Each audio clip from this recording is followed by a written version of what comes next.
Alors oui, on va commencer le 1er octobre, enchaîné avec le 2, et puis directement après, c'est ça qui est la petite différence par rapport au calendrier standard, c'est le match de coupe qui s'intercale finalement sur ce premier week-end de championnat, alors que normalement il a lieu au préalable.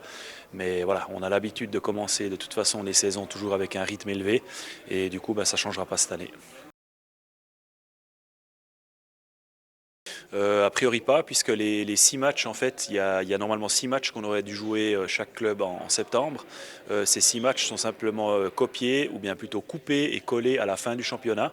Donc en fait, le reste, l'intermédiaire ne change pas, donc il n'y aura pas de période où on aura plus de matchs à jouer que prévu initialement. Alors, c'est-à-dire que le but, effectivement, est de présenter un concept sanitaire qui sera forcément adapté à chaque infrastructure, mais qui comprend un certain nombre de règles qui sont évidemment les mêmes pour tout le monde. On n'a pu que se prononcer sur les règles que nous maîtrisons, nous, c'est-à-dire, par exemple, l'interdiction des places debout, la fermeture du secteur visiteur, le port du masque obligatoire.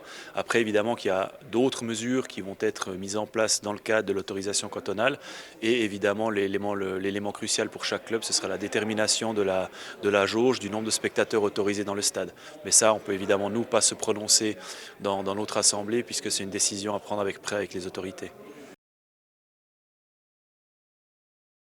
Alors pour l'instant, il y a un groupe de travail qui réunit les différentes instances politiques qui doivent se prononcer sur le sujet, qui va élaborer un concept, on va dire national, qui doit être présenté ensuite le 2 septembre. Et puis forcément que dans cette discussion-là, on a aussi les instances, notamment du football et du hockey professionnel, qui sont représentées pour faire entendre cette voix de pouvoir fixer des règles qui soient applicables, on va dire, le plus proche possible dans tous les cantons qui participent aux championnats nationaux. Mais il y a un risque forcément, oui.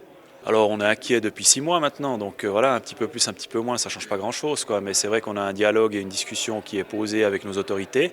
Après, ben voilà, on a des risques quand même aussi.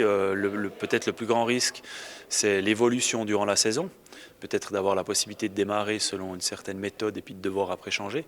Donc c'est pour ça aussi qu'on aimerait avoir une autorisation générale sur la saison, évidemment qui pourrait être en cas vraiment de cas de force majeure qui pourrait être revue.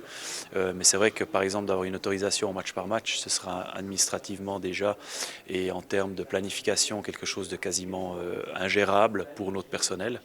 Donc voilà, mais on verra, on a appris, on l'a toujours été, je pense, dans notre activité et on a appris à l'être encore plus, donc flexibilité et parfois aussi improvisation, mais improvisation dans le bon sens du terme, pas dans le sens péjoratif. Alors ça c'est un scénario qui a été abordé, mais sans entrer dans le détail de la discussion. Mais c'est clair qu'à un moment donné, du moment qu'on connaîtra les conditions pour débuter le championnat, puisqu'aujourd'hui on ne connaît finalement que la date, mais du moment qu'on connaîtra les conditions pour débuter le championnat, il faudra qu'on fixe aussi un certain nombre de règles.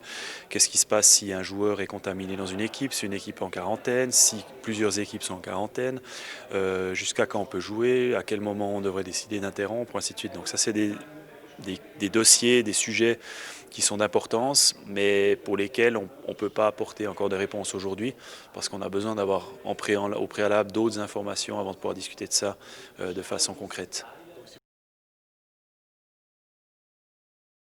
Alors écoutez, le risque zéro n'existe pas, hein. C'est clair qu'à un moment donné, les clubs en tant qu'employeurs des joueurs ont une responsabilité et ont aussi la possibilité de contrôler et surveiller un certain nombre de choses. Mais forcément que le comportement et l'observation des règles sociales aussi dans le domaine privé est quelque chose qu'on ne peut pas contrôler, mais qu'on encourage forcément et qui fait partie des directives qu'on donne à nos joueurs. Après, encore une fois, le risque zéro n'existe pas. Je pense que chacun est assez intelligent pour déterminer le comportement juste à avoir, pour minimiser au maximum les risques et essayer d'empêcher la contamination. Alors on a déjà modifié parce qu'on a déjà des matchs qui ont changé, hein, notamment le tournoi du Sentier et puis les matchs aussi à Yverdon. Donc on va discuter vendredi, donc aujourd'hui, dans notre séance direction de la modification du planning. Sous le principe, on ne va pas faire de pause, donc on va continuer notre préparation. Simplement qu'on va effectivement décaler un certain nombre de matchs. On va aussi arranger des plages de récupération un petit peu plus longues, avec peut-être des week-ends chaque fois 2 jours, au lieu d'avoir encore l'entraînement le samedi et puis juste congé le dimanche. Donc voilà, ça c'est un travail qui est en cours.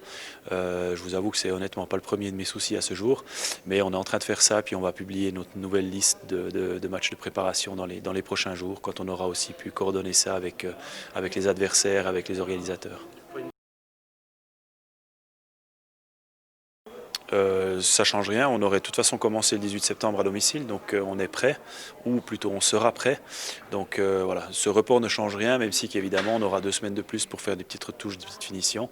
Ce qui va manquer malheureusement, et ce dont on aurait eu besoin forcément quand on entre dans une nouvelle infrastructure comme ça, c'est de pouvoir faire un événement test, où on fait un stress test sur toute l'installation en remplissant la patinoire.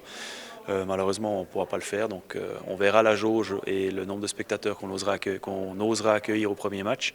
Mais le premier match sera en fait le test, donc c'est évidemment le cauchemar pour n'importe quel organisateur d'événement, mais on n'a pas le choix, c'est comme ça, puis on va faire avec.